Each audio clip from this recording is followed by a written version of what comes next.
listen, I mean, the semantics of it, I make a little page every day of ideas, segment to segment. 3 o'clock, Josh Allen wins NFL MVP.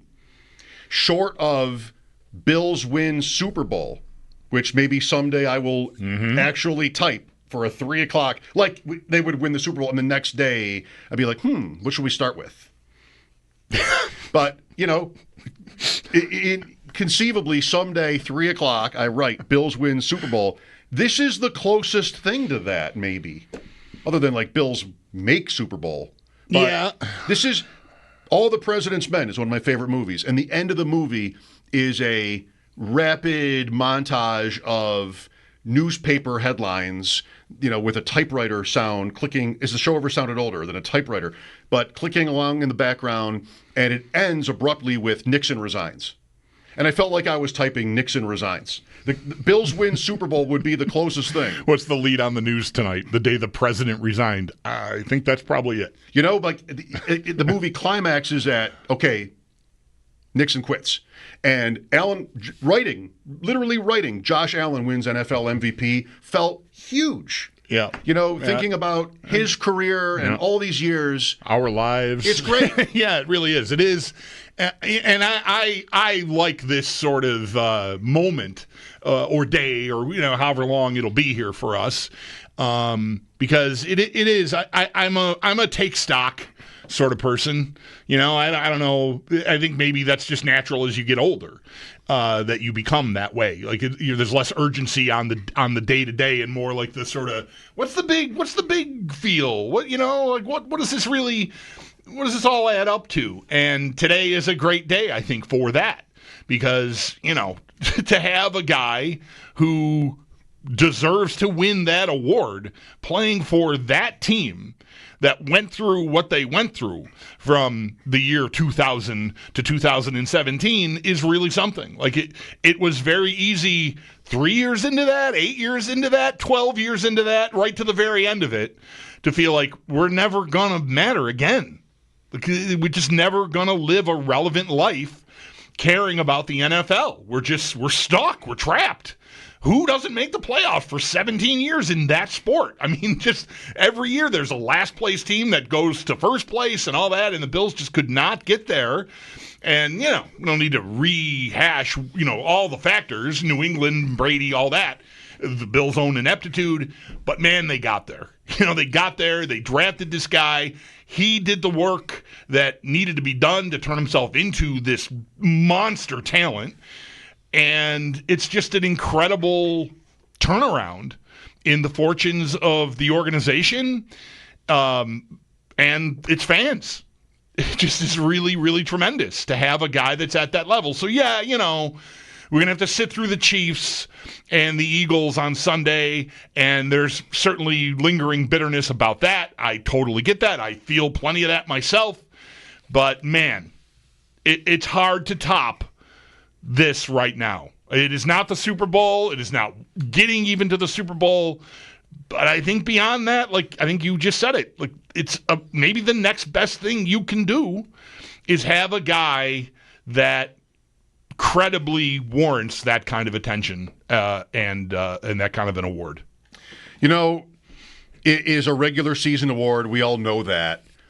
Had the Bills lost to Baltimore, which could easily have happened, it didn't, and go out in the divisional round for 4 years in a row, I think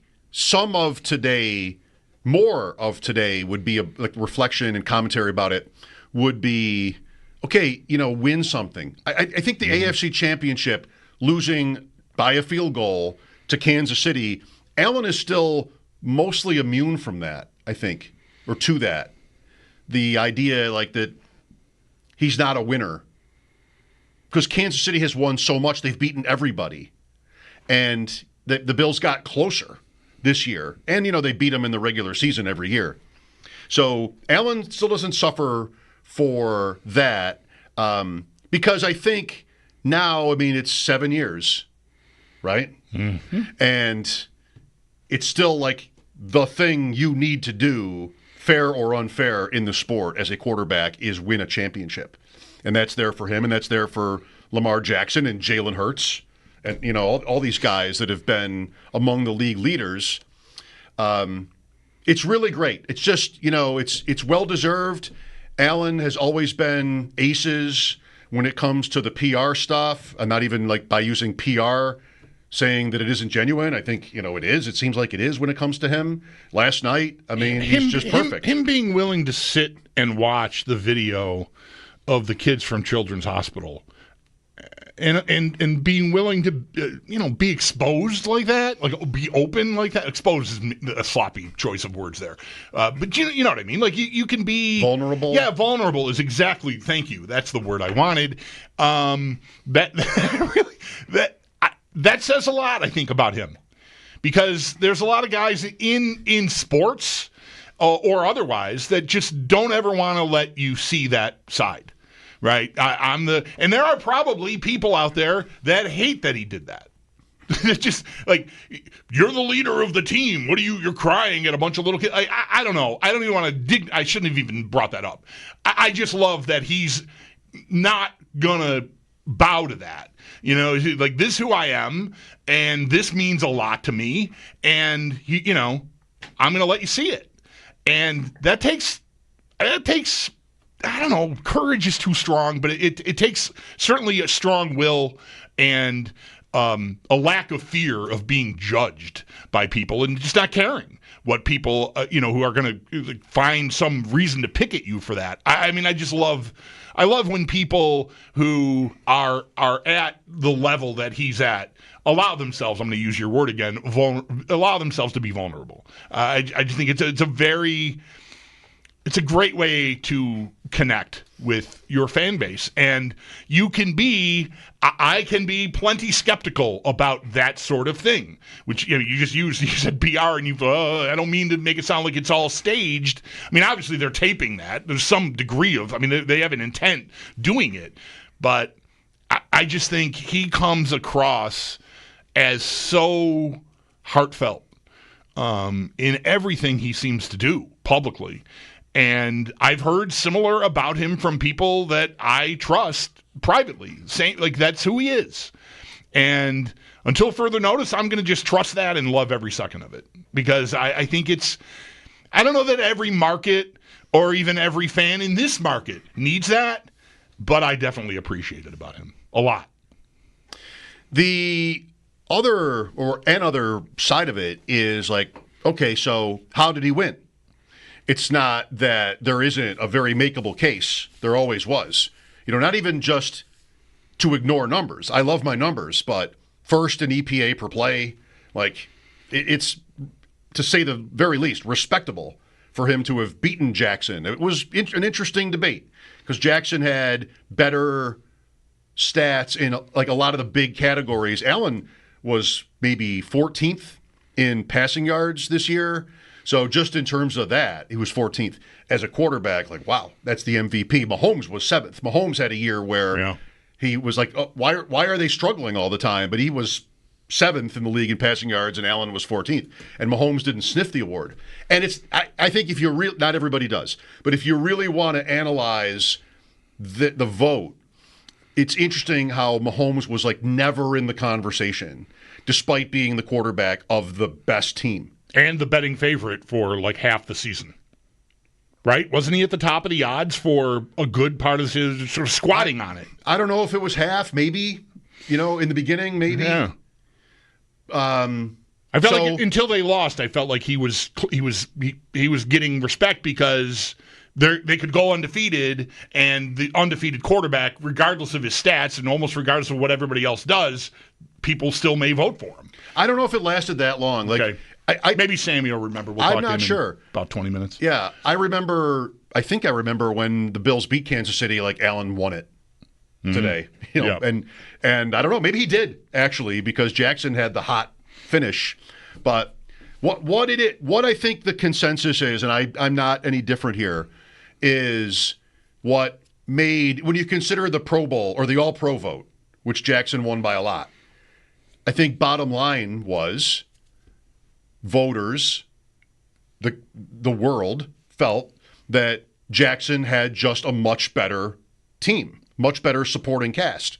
And so he gets the All-Pro, kind of easily with his season, and Allen wins most valuable. And valuable has tripped people up and sparked debates for decades, like what that actually means. And I'm not standing in the way of it because a lot of people look at it that way. What it tells you, though, is the overall feeling about the Bills is that they are just Josh Allen. Yeah. I mean, that's kind of what it's one way of looking at this result is that the voters, if not the public generally, but the voters will tend to reflect the public, think that the Bills just don't have much past Josh Allen. And that's interesting because they won 13 regular season games and made the AFC Championship. And a lot of people will say, and it's mostly right, probably, that he's so good that he's able to beat Baltimore and win all these games despite that. If you're Brandon Beane, you got to get to work here on a team that right. maybe isn't seen as a one-man team. But the Bills relatively are. And this is where Kansas City is interesting because how are they different? Travis Kelce is different, but he's old now. It wasn't like he had a big season. And I guess a couple of defensive players. Jones, McDuffie, yeah. But they still come way later in the conversation about Kansas City's success than Mahomes does. So Allen kind of fit in between Jackson and Mahomes this year, where in the standings he did, and I think in the perception of his performance was that much superior to Mahomes to get him through.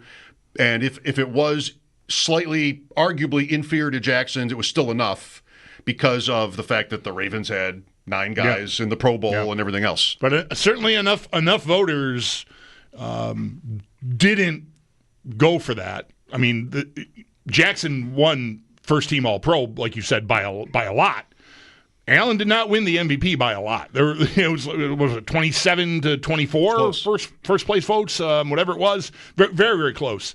So I'm glad enough voters did look at it the way that I hoped that they would, which was, once the All-Pro vote came out, like, okay, we'll give this guy that and the other guy gets this because of defining the word value. But even with that said, is that's why debating it can be so fun and or frustrating at the same time. Not everyone agrees with that. Like it's just funny to me. And Aaron Schatz last year was the lone. Like last year, even though Allen statistically kind of blew Jackson out of the water, even maybe more so than Jackson does this year, but it's close. I don't have to split hairs, but it's very similar. Except for the turnovers. And Aaron is the lone person last year. Like, it wasn't close. Like, Aaron Schatz voted for Allen. He was the lone first place vote. And this year, Aaron voted for Jackson for first place. He had to have. Yeah. You know that he did? Right. Yeah. Okay, I saw it. I looked at the whole rundown, and yes, he did. I was assuming that. Yeah. Right. Because the criteria he used was the same as last year's. So he's sort of like the inverse of what we were hoping everyone else would do. Everyone last year gave it to Jackson because of the great record, and he was the most valuable player. And this year, enough people swung around using that same sort of logic, and Allen got it, even though Aaron is like the opposite both years. Yeah, and I don't think he might think of himself or want to think of himself as contrarian, like I did when I voted for the Heisman. I loved it when the guy I voted for didn't win. Like I wanted that. When I'm looking at candidates, I sort of felt like, well, most people are going to get this wrong, so let me see if I can find somebody better. And, that's not great process, but I admit, like, that was interesting to me to try to find. I don't think Aaron is doing that. Jackson, as a choice here this year, is certainly not that. Allen came off as more of one last year because of what the results looked like. But, again, I doubt he was. Right. Some people would. I mean, your vote is public, and some people would not want the scrutiny. Yeah. You'd like the honor, but you don't want people calling you the next day like, what were you thinking? Jim Miller did not put Jackson in his top 3. And I saw Andrew tweeting about that. And I don't know, was that for real, or was that just to be interesting, or what? And Andrew called it a troll job. So, well, it's great for Buffalo. It's great for Allen, of course. It's great for the Bills, and well-deserved. And Allen couldn't come off any better than he did last night or ever does, really. We'll talk to Sam Panayotovich, Bet Sweats, formerly known as BetQL Daily, about the MVP result. Sammy scored on the Barkley Offensive Player of the Year award. That's interesting, too, with Jackson, because he finished second Offensive Player of the Year, as if maybe people are like, okay, you can have this one this time, but not the third MVP. We might have been right all year. Right. That enough people did not want to give him a third. So he came close to Barkley in that award, which is kind of seen as the award for non-quarterbacks. Chase didn't get any love for that one either, by the way.